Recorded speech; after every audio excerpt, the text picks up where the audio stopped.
Just a 2-slide summary. What's most important is that you know what you need to do and other things that are occurring that we will look after from the research team perspective. So you, the main thing is that you're going to do the front edge teaching stuff. You are the players on the pitch, so to speak. And we're using a broad action research approach through supported experiments. There's a next slide will just reinforce that.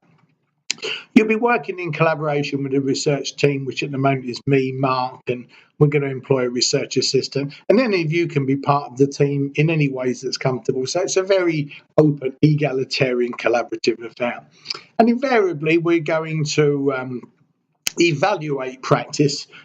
You'll be evaluating your own practice from an evidence-based perspective, and that's quite simply against what we know to be effective strategies and what we know to be good principles of learning. So there'll be a separate little tutorial on that if you need it. Some of you I know are familiar with it, but don't worry too much about that now.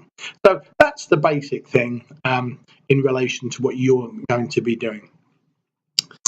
Now, the research team, well, we've got to do all the legwork and getting the instruments ready, the questionnaires, observation, focus groups, and very important part of our research is that we're using students as co-participants. If you were involved in the CDIO evaluation a few years back, you'll know what that means. Basic idea is to have 2 students from each of the groups that are being taught that volunteer. They will be briefed and supported by myself or somebody else in the research team, and they will provide an ongoing ethnographic focus on the student learning experience, so we get a very good insight to how they feel over the duration of the semester.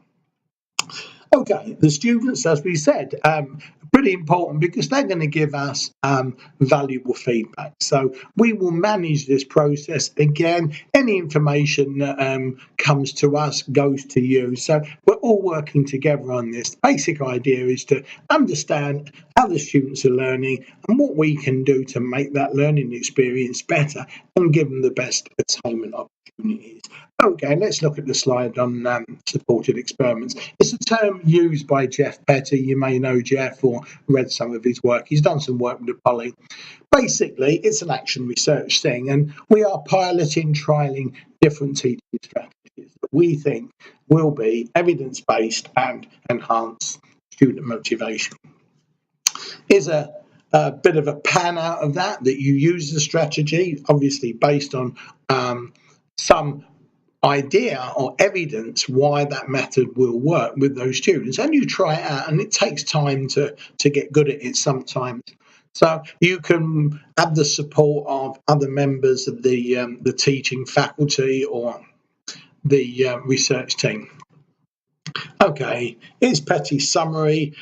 This can involve a number of things. The basic idea is that we work collaboratively on this, and we get good at doing it, and we see how well this impacts student learning.